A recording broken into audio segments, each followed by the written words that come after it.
మరి వాక్యాన్ని ఒకసారి గమనించుకున్నట్లయితే, ఎందుకో వాక్యాన్ని చదువుతూ ఉండగా నాకు ఈరోజు ధ్యానించేటువంటి ఈ యొక్క వాక్యమే ధ్యానిస్తూ ఉండగా దేవుడు ఎందుకో నాతోటి మాట్లాడినట్టు అనిపించింది. చాలామందికి దేవుడు నేను చేసేది చూస్తున్నాడా, నేను ఇంత కష్టపడుతున్నాను, నాకు ప్రతిఫలం రావట్లేదని ఆశ కలిగి చూస్తూ ఉన్నారు. ఏంటంటే అంతేనే కదా, నేను చేస్తున్న కష్టం చేయట్లేని కాదు, కానీ దేవుడు నన్ను చూస్తున్నాడా, నన్ను చూడట్లేదా? నిజంగా దేవుడు నన్ను చూస్తే కనుక నన్ను ఏమని చూస్తున్నాడు, దేవుడు నన్ను ఎలా ఆశీర్వదిస్తున్నాడు, దేవుడు నాకు ఏమి ఇచ్చాడని దేవుడు నన్ను ఆశీర్వదిస్తాడు. ఏమిచ్చాడు దేవుడు నాకు? ఇదే కదా అందరూ అనుకునేటువంటి ఆలోచన. దేవుడు నాకేమి ఇచ్చాడు, దేవుడు నాకు ఎక్కడ సహాయము చేశాడు, దేవుడు నాకు ఎక్కడ తోడుగా ఉన్నాడు, దేవుడు నన్ను చూస్తున్నాడా, నేను గొడ్డు కష్టం చేస్తున్నాను, నా కష్టం అంతా వృధా అయిపోతుందే? ఇటువంటి ప్రశ్నలన్నిటికీ ఒక సమాధానం అనుకోండి. మత్తయి సువార్త 25వ అధ్యాయం, మత్తయి సువార్త 25వ అధ్యాయము, దయచేసి పేజ్ నెంబర్ ఉంటే కనుక చెప్పండి. కొత్త నిబంధన గ్రంథము పేజ్ నెంబర్ 26. మనం ఒకసారి 14వ వచనం నుండి 3 వచనాలు చదువుతాం. ఒక మనుష్యుడు దేశాంతరమునకు ప్రయాణమై తన దాసులను పిలిచి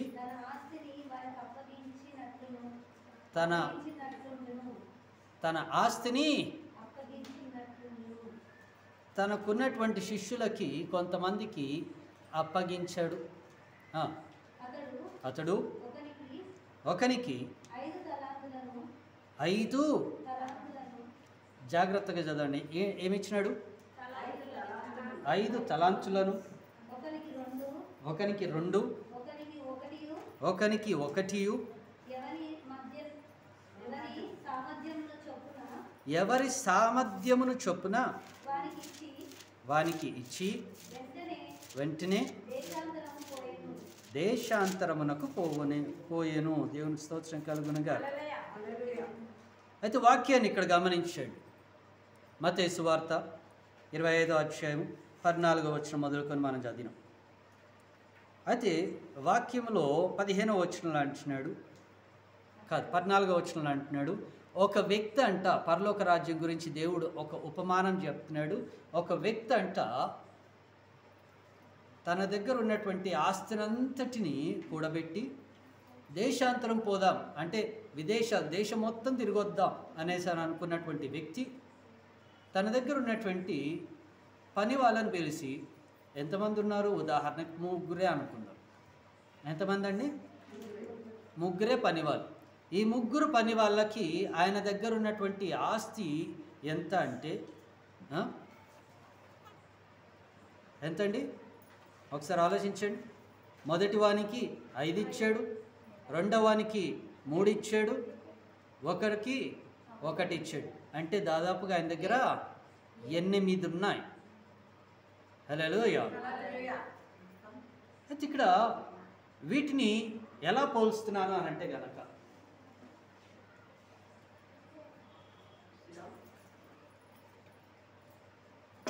చిన్న ఉదాహరణ, ఏదో కాదు, మన యొక్క ఆఫరింగ్ బ్యాగ్ ఏదైతే ఉందో దీన్ని చూపిస్తుంది.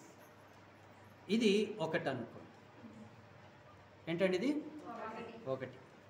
దీని నిండా ఆ రోజుల్లో ఏముండేటి? నాణ్యాలు ఉండేటి. ఏంటండి, అవునా కదా? దీని నిండా ఏముండేటి? నాణ్యాలు ఉండేటి. అయితే ఈ నాణ్యాలని తను ఏం చేయాలి? ఇలాంటి సంచుల్లో దాచిపెట్టుకోవాలి.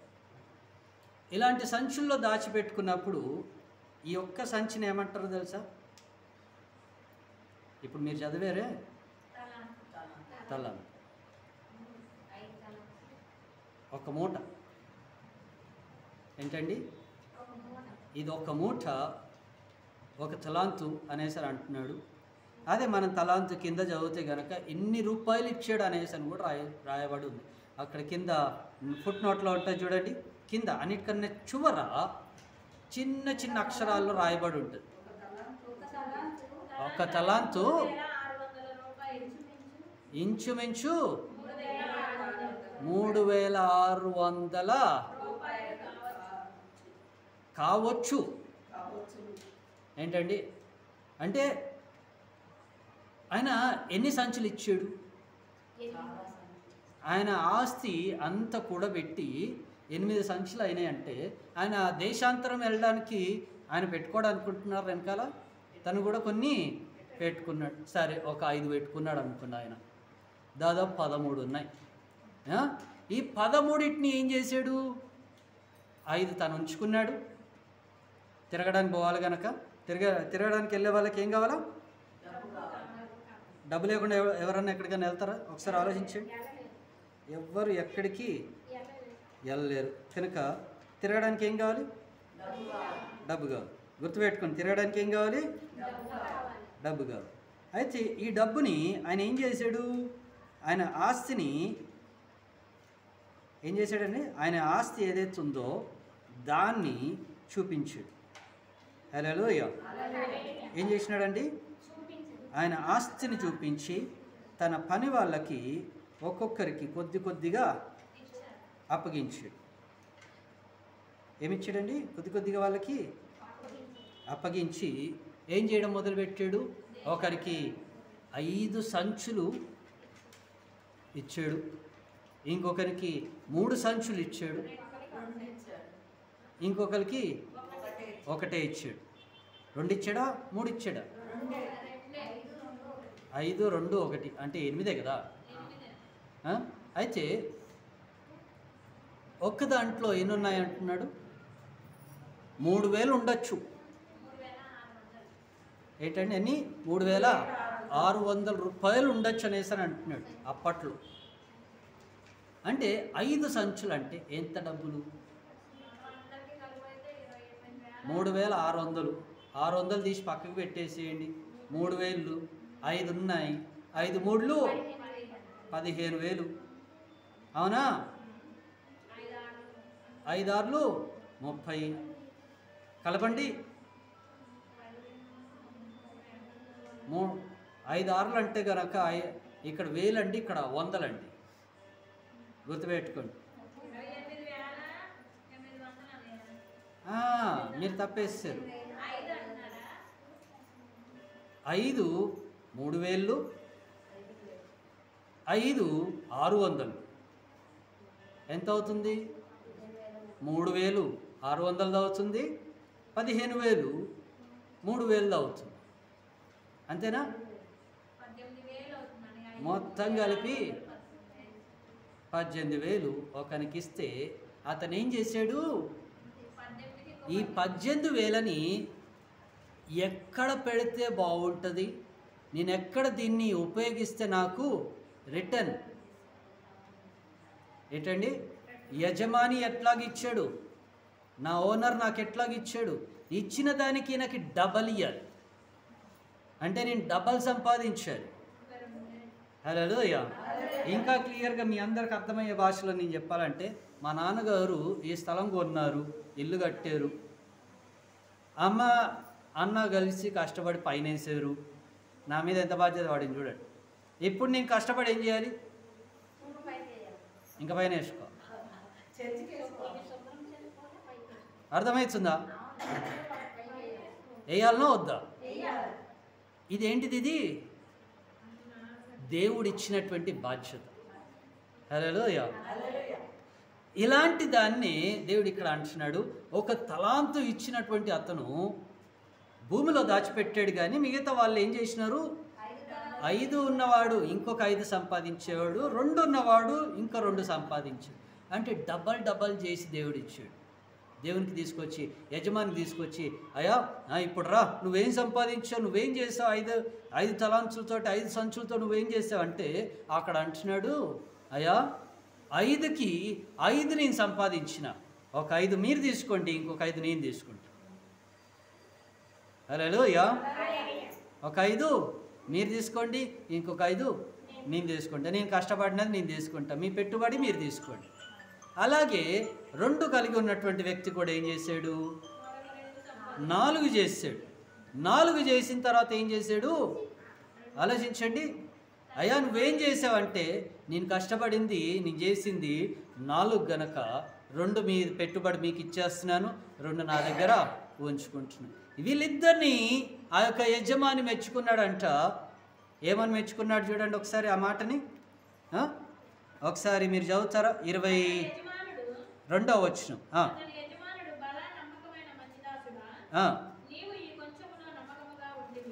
నీవు ఈ కొంచెములో నువ్వు నమ్మకంగా ఉన్నావు గనక నేను ఏం చేస్తాను, ఇంకా అనేకమైన వాటి మీద నేను నియమిస్తా. చాలండి. ఈ రోజున నువ్వు కష్టపడుతున్నావు, కష్టపడలేదండి. నీకున్న చిన్న అప్పు కావచ్చు, పెద్ద అప్పు కావచ్చు, నీకున్న కష్టం చిన్నది కావచ్చు, పెద్దది కావచ్చు, నీకున్నటువంటి ఇబ్బందులు చిన్నవి కావచ్చు, పెద్దవి కావచ్చు, లేదా నీకున్నటువంటి ఏదైనా కానీ, నువ్వు బాధపడేటువంటిది ఏదైనా కానీ చిన్నది కావచ్చు లేదా పెద్దది కావచ్చు. అయితే ఆలోచించండి, దేవుని యొక్క వాక్యం సెలవిస్తుంది, నీకు ఇచ్చిన దాంట్లో ఆ కొద్ది దాంట్లో నువ్వు నమ్మకంగా నువ్వు ఉంటే, నువ్వు దాన్ని డబల్ చేస్తే, నీకెంత కష్టమని ఉండని, దేవుడు ఇచ్చిన దాన్ని నువ్వు డబల్ చేస్తే దేవుడు నీకు ఇంకా ఎక్కువ ఇస్తాడు. హల్లెలూయా. అయితే ఒక వ్యక్తి అంట ఇలాగే దేవునితోటి మాట్లాడుతూ ఉన్నాడంట. రాత్రి వేళల్లో దేవునితోటి మాట్లాడుతూ ఉన్నాడంట. అయ్యా నువ్వేం రాస్తున్నావు చెప్పానంటే కనుక, నువ్వు నన్ను భూమి మీదకి పంపించే ముందు నాకు కొన్ని రెస్పాన్సిబిలిటీస్, కొన్ని బరువు బాధ్యతలు నా మీద పెట్టినావు కదా, వాటి యొక్క దీన్ని నేను రాసుకుంటున్నాను అనేసానంటే, సరే మంచిది, నేను ఇచ్చిన దాన్ని ఒకసారి నాకు ఇవ్వు అనంటే ఇచ్చాడంట. అవన్నీ లెక్కలు చూసి, బాబు నేను నీకు ఇంత కష్టము పెట్టలే, నేను నీకు పెట్టింది నీ జీవితంలో 20%. నువ్వు 100% చేసుకున్నావు దీనికి నాకు ఎటువంటి సంబంధము. ఆ 20% ఏంటిది? నువ్వు కష్టపడి సంపాదించుకో, నువ్వు కష్టపడి నువ్వు ఏదైనా కానీ సాధించమనే నేను పెట్టినానే కానీ, నువ్వు అప్పులు చేసుకొని ఆ వడ్డీలు కట్టుకుంటూ ఉన్నది పోగొట్టుకొని, నీ ఆరోగ్యం పోగొట్టుకొని, నీ యొక్క ఇంట్రెస్ట్లు పెంచుకొని, క్రెడిట్ కార్డులు తీసుకొని, ఏంటండి ఇవన్నీ చేసుకోమని నేను ఎక్కడ చెప్పలేదు. నేను చెప్పిందల్లా ఒకటే, ఏంటిదో తెలుసా? నువ్వు ఉన్న దాంట్లో నువ్వు సంతోషంగా ఉంటే నేను నీకు ఎక్కువ ఇస్తాను. హల్లెలూయా. దేవుడు ఏమంటున్నాడండి? మనం ఉన్న దాంట్లో కొద్ది దాంట్లో అయినా మనం నమ్మకంగా దేవుని దగ్గర ఉంటే దేవుడు మనకి ఇచ్చేది ఎక్కువ ఇస్తుంది. హల్లెలూయా. అందుకే దేవుడు ఇక్కడ అంటున్నాడు, బలా నమ్మకమైనటువంటి మంచి దాసుడా, నువ్వు కొంచెములో నమ్మకంగా ఉన్నావు గనక నేను ఇంకొద్ది పెద్దవాటి మీద నేను నిన్ను నియమించదను. 4 సంపాదించిన అతను కూడా అదే అంటున్నాడు. కానీ ఒక్కటి భూమిలో దాచిపెట్టినటువంటి వాడు ఏమంటున్నాడు తెలుసా?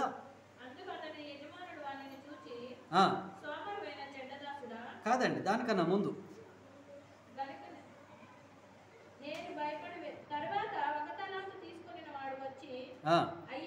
అయ్యా చాలండి ఒక్క నిమిషం. ఏమంటున్నాడండి? ఒక్క తలాంతు కలిగినటువంటి వ్యక్తి సాకులు చెప్పడం మొదలు పెడుతున్నాడు. ఏంటి ఆ సాకులు తెలుసా? విత్తని చోటు కోయివాడును,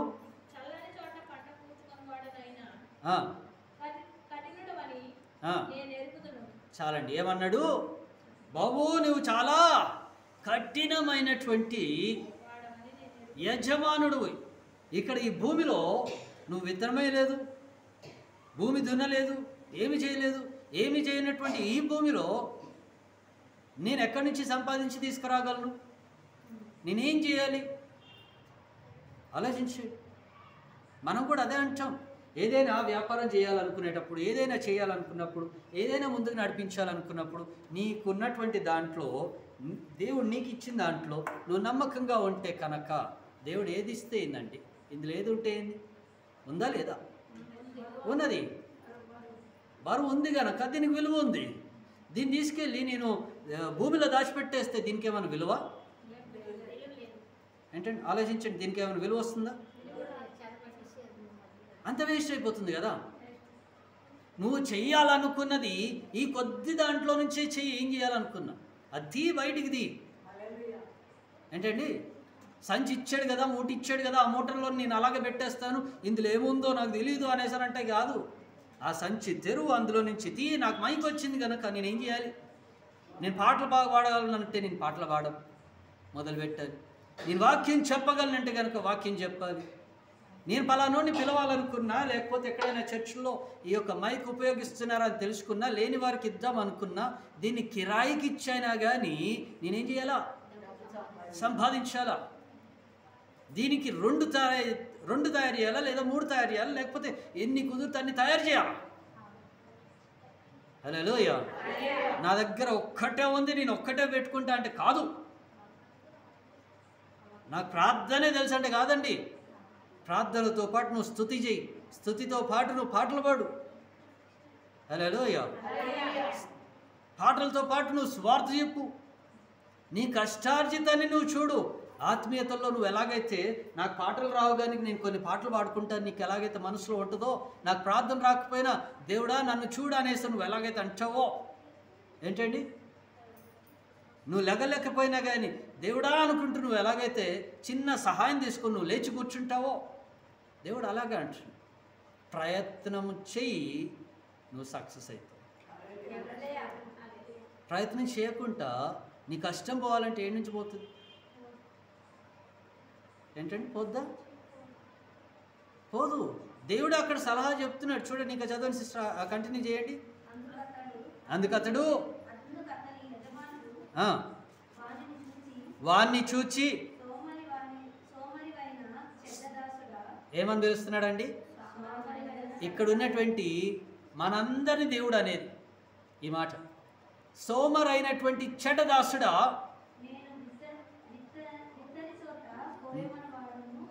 నేను విత్తని చోట కోయబడి వాడును,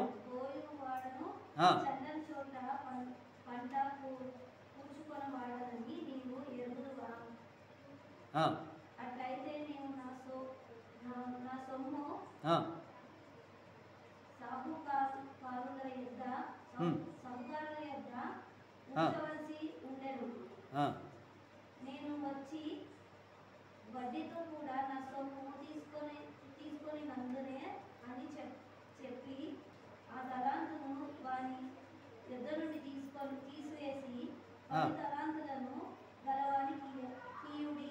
చాలండి, దేవుని స్తోత్రం. అయితే ఇక్కడ అంటున్నాడు దేవుడు, ఆ యొక్క యజమాని అంటున్నాడు, ఏమంటున్నాడు? అరే సోమరి, నువ్వే పని చేయలేదు కనుక ఈ డబ్బుని తీసుకెళ్ళి నువ్వు భూమిలో పెట్టేదానికంటే, దాచిపెట్టిన దానికంటే తీసుకెళ్ళి నువ్వు బ్యాంకులు అయ్యి. ఏంటంటే ఎక్కడ ఏమన్నాడు దేవుడు? నేను మీకు అర్థమయ్యే భాషలో చెప్పిన బ్యాంక్ అనేసి. అక్కడ ఎవరున్నారు? ఏమని చెప్తున్నాడు? వడ్డీకి ఇవ్వు, సాయుకారులకు ఇవ్వు, వడ్డీకి ఇవ్వు. నేను వచ్చి ఆ వడ్డీ డబ్బులన్నీ నేను తీసుకుంటా. నువ్వు చేసినటువంటి కష్టార్జితానికి నీది నీకు ఇస్తా, నాది నేను తీసుకొని నీది నీకు ఇస్తా. హల్లెలూయా. ఈ రోజున చాలామంది ఇలాగే ఉండిపోయారు. నా వల్ల కాదు, నేనేం చేయలేను, నేను ఒక్కటే పని చేయగలుగుతా. ఏంటండి, దేవుడు నీకు ఒకటే పని చేయడానికి ఇచ్చిండా? నువ్వు నేర్చుకుంటే ఎన్నో చేయొచ్చు, మనం నేర్చుకో. మీ అందరికి ఒక చిన్న కథ చెప్తా. చిన్న కథ కాదు, రియల్ స్టోరీ. ఈ మధ్యకాలంలోనే జరిగింది. ఒక తల్లి ఉంది, ఒక స్త్రీ. ఈ రోజున ఇప్పుడు తన ఏజ్ 57 ఇయర్స్, 57 సంవత్సరాలు. 57 సంవత్సరాలు ఉన్నటువంటి ఆ యొక్క స్త్రీ తన యొక్క 40 సంవత్సరాల వరకు ఇంటినే చూసుకుందంట. తను డిగ్రీ చేసింది, బీటెక్ చేసింది. ఆ రోజుల్లోనే తను బీటెక్ చేసింది, పెళ్లి చేసుకుంది, పిల్లలు చూసుకుంది. నేను ఇంట్లోనే ఉండాలి. అంటే ఆ రోజుల్లో పాత వాళ్ళు ఏమనేవాళ్ళు, స్త్రీలు బయటికి పనికి వెళ్ళకూడదు అనేవాళ్ళు. సో ఇంట్లోనే ఉండేది, ఇంట్లోనే చేసేది. తన పిల్లల్ని మంచిగా చదివిద్దాం అనుకొని ఒక పెద్దమ్మాయి, తను బీటెక్ చేసింది కనుక పెద్దమ్మాయి బీటెక్ చేస్తూ ఉండగా తన యొక్క చూపు మొత్తం ఎంటెక్ మీదకి వైపు వెళ్తుందంట. ఎటువైపు వెళ్తుంది? ఎంటెక్ చేపియాలి అనేసి అని అనుకుంటుంది. అయితే వాళ్ళ అమ్మాయి అందంట, నీ ఆశ ఏదైతే ఉందో అది ఇప్పుడు కూడా నువ్వు నెరవేర్చుకోవచ్చు, ఎందుకు ఇంట్లోనే కూర్చుంటున్నావు? నువ్వు చదువుకోవాలనుకుంటున్నావుగా, లే అంటే లేచింది, వెళ్ళింది. తను ఎంటెక్ చేసింది. ఎంటెక్ చేసిన తర్వాత ఖాళీగా ఉంటాం ఇష్టం లేక పీజీ చేయాలనుకుంది. పీజీ చేసింది ఐటీ మీద. చేసి ఇక వాళ్ళ అమ్మాయి అంట ఎవరికో ఉద్యోగాలు ఇస్తూ ఉంటే, అమ్మ నాకు కూడా ఇవ్వచ్చు కదా ఉద్యోగాలు అంటే, నీకు ఇన్స్టాగ్రామ్లో కేవలం 200 మందే ఉన్నారు కదా, ఫాలోవర్స్ పెంచుకొనిరా, అప్పుడు నేను నీకు ఉద్యోగం ఇస్తాను. అమ్మ కష్టపడింది, ఎట్లా చేయాలి, నా ఏజ్ ఇప్పుడు పెరిగిపోతూ ఉంది, 44 పైన ఉన్నాను నేను, అయితే నేను ఎలాగా, నేను ఇప్పుడు ఏం చేయాలనేసి అని అనుకొని ఫిట్నెస్ కోసము ఎన్నో జిమ్లో పోయింది, అటు ఇటు పోయింది. రోజుకి తను 3 గంటలు తీసుకుందండి వాకింగ్ చేయడానికి. ఎన్ని గంటలండి? రోజు 3 గంటలు నడుచుకుంటూ వెళ్ళి నడుచుకుంటూ వచ్చేది ఇంటికి. ఎంతో దూరాలు నడిచేది. తను వెయిట్ లాస్ అయింది. ఈ రోజున తను పరుగు తీస్తుంది, 15 కిలోమీటర్లు ఆగుకుంటా పరిగెత్తుతాడు. మరి మనం ఎంత దూరం పరిగెత్తుతామండి? ఆలోచించండి. ఈ ఏజ్లో కూడా నేను చేయగలనా అనేసి అని అనుకునేటువంటి మనం ఇక్కడ, ఆమె చదువుకోవాలనుకుని చదివింది, ఉద్యోగం తెచ్చుకుంది, అన్నీ సంపాదించుకుంది.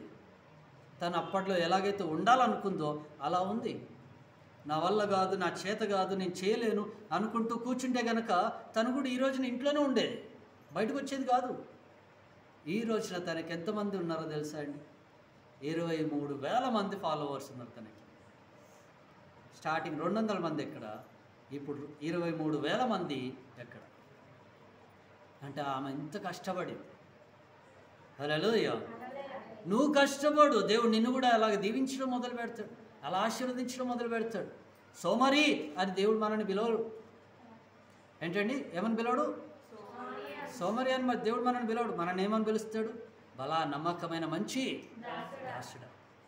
నువ్వు కొంచెంలో నమ్మకంగా ఉండు, దేవుడు నిన్ను అధికంగా దీవించడం మొదలు పెడతాడు. ఆ కొంచెంలో నమ్మకంగా ఉన్నాడు గనక తన దగ్గర నుంచి ఉన్నటువంటి ఆ తలాంతును కూడా దేవుడు తీసేసుకొని ఎవరికి ఇచ్చాడు? 10 చేసినటువంటి అతనికి, అయ్యా ఈ 11వది కూడా నువ్వు తీసుకో. హల్లెలూయా. ఈ 11వ సంచి కూడా, బ్యాగ్ కూడా నువ్వు తీసుకో, దీన్ని ప్రాపర్గా ఉపయోగించు, దీన్ని వేస్ట్ చేయమాక, దీన్ని డబల్ చేయి అనేసి అని అన్నాడు. హల్లెలూయా. చూడు మరి దేవునికి మనం ఎట్టి విధంగా నమ్మకంగా ఉంటామో దేవుడు మనకు అలా ఇవ్వటం మొదలు పెడుతూ ఉంటాడు. ఒక్క బ్యాగ్ అంటే ఎంత? 3,600 రూపాయలు ఉండవచ్చు అనేసి అని అన్నాడు. దేవుడు నీకు ఒక బోనస్ ఇచ్చినాడు అనుకో, 3,600 రూపాయలు, నువ్వేం చేస్తావు? చలో బోనస్ వచ్చింది కదా అనేసి అని ఇంటి చుట్టూ ఏంటండి అందరిని పిలిచేసి, చుట్టాలందరినీ పిలిచేసి నాకు బోనస్ వచ్చింది అనేసి అని భోజనాలు పెట్టుకుంటాం. 3,600 ఉస్ ఒక్క దెబ్బకి ఏంటంటే ఉంటాయా? కానీ ఇక్కడ ఈ బోనస్ తీసుకున్న వ్యక్తిని దేవుడు ఏమంటున్నాడు తెలుసా? దీన్ని జాగ్రత్తగా ఉపయోగించు, వేస్ట్ చేయకు. ఏంటి? జాగ్రత్తగా వాడుకో. దీంతో నువ్వు సంపాదించు, కానీ డబ్బులు ఎగరగొట్టకు. మనం ఎగరగొట్టేటోళ్ళమా, జాగ్రత్త కాపాడుకునే వాళ్ళం అన్నది మనది మనకే ఉపయోగించేసుకొని మన లోపల భద్రపరుచుకొని ఇక నుంచి మనం ఏం చేయాలి? దేవుడిచ్చిన దాన్ని ఉపయోగించి దాన్ని డబల్ చేయండి. దేవుడు నీకేమిచ్చిండో అందరికీ ఒకేలాగా దేవుడు ఇవ్వలే. వారి యొక్క శక్తి సామర్థ్యాల్ని బట్టి నువ్వేవి చేయగలవో దేవుడు నీకు అది ఇచ్చిడు. హల్లెలూయా. కనుక నువ్వేం చేయగలవో అది నువ్వు చెయ్యి. దేవుని సన్నిధానంలో లేచి గొప్పగా నిలబడి ముందుగా దేవుని యొక్క సన్నిధానంలో అప్పుడు మనల్ని పిలుస్తాడు. బలా నమ్మకమైన మంచి దాసుడా, దాసురాలా, దేవుడు అప్పుడు మనల్ని పిలుస్తాడు. ఓకేనా? మరి ఆ పిలుపు మనం కావాలనుకుంటే ఇక నుంచి మనం సిద్ధపడి మనం ముందుకి సాగుదాం. దేవుడి మాటలు దీవించునిగా. ఆమేన్. చిన్న ప్రార్థన చేస్తాం, ముగించుకుందాం. మహోన్నత మహాగణుడ, సర్వశక్తిమంతుడ, అద్వితీయుడ, ఆది సంభూతుడ, రాజుల రాజా, ప్రభుల ప్రభువా, నిత్యుడగు తండ్రి, సమాధానాధిపతి, మీకు వందనాలు తండ్రి. యొక్క సమయంలో మీ నామం బట్టి నాయన ఇంతవరకు మీ మాటలు ధ్యానించి ఉన్నాం. ధ్యానించినటువంటి మీ మాటలను బట్టి తండ్రి, మీ నామానికి మహిమ ఘనత కలుగునగాక. అయ్యా, విన్నటువంటి ఈ యొక్క వాక్యాన్ని మా యొక్క హృదయాల్లో భద్రపరుచుకొని ఆ వాక్యానుసారంగా మేము ఉత్సాహింపబడుతూ ఉజ్జీవంగా నూతనమైనటువంటి బలాన్ని, నూతనమైనటువంటి శక్తిని మేము పొందుకొని ముందు కొనసాగబడుటకు సహాయం దయచేయండి. ఎవరికి ఎన్ని తలాంతులు ఇచ్చారో తెలియదు, ఎవరి శక్తి సామర్థ్యాలు ఏమిటో మాకు తెలియదు. మా శక్తి సామర్థ్యాలు మాకు తెలియపరుస్తూ మేము మీ సన్నిధానంలో సాక్షులుగా కొనసాగింపబడుటకు సహాయం దయచేయండి. మేము చేసే ప్రతి ఒక్క పనిలో మాకు విజయము దయచేసి మీరు తోడుగా నీడుగా నడిపించమని అడుగుతూ, ఈ వాక్యాన్ని మా వెనికిడిలో దీవించమని అడుగుతూ, ఏ యొక్క అపవాది ఈ యొక్క వాక్యాన్ని దొంగలించుకుంటా మేము భద్రంగా కాపాడుకున్నట్టుకు సహాయం దయచేయండి. అయ్యా, ఎలాగైతే 57 సంవత్సరాలు కలిగినటువంటి ఆ స్త్రీ ఈ రోజున ఎంత ఆరోగ్యంగా ఎవరి మీద ఆధారపడకుండా తన స్వయం కృషితో తను నిలబడిందో, మేము కూడా మా కష్టంతో మేము మీకోసం నిలబడటకు సహాయం దయచేయండి. మా కోసం మేము నిలబడటకు సహాయం దయచేసి మీరు తోడుగా నీడుగా నడిపించి మీ నామానికి మహిమ ఘనత ప్రభావాలు చెల్లించుకోమని అడుగుతాం. యేసు నామాలు అడిగి వేడుకుంటున్నాము తండ్రి. ఆమేన్. మరణాత యేసు ప్రభువా త్వరగా యేసు రక్తం ఇచ్చి ప్రభు యేసు నామే ఇచ్చి ప్రభు యేసు రక్తం సంపూర్ణమైన విచ్చి అపవాదికి నాశనం తండ్రిని కారణ నిరంతరం జయం జయం జయం తండ్రి. ఆమేన్.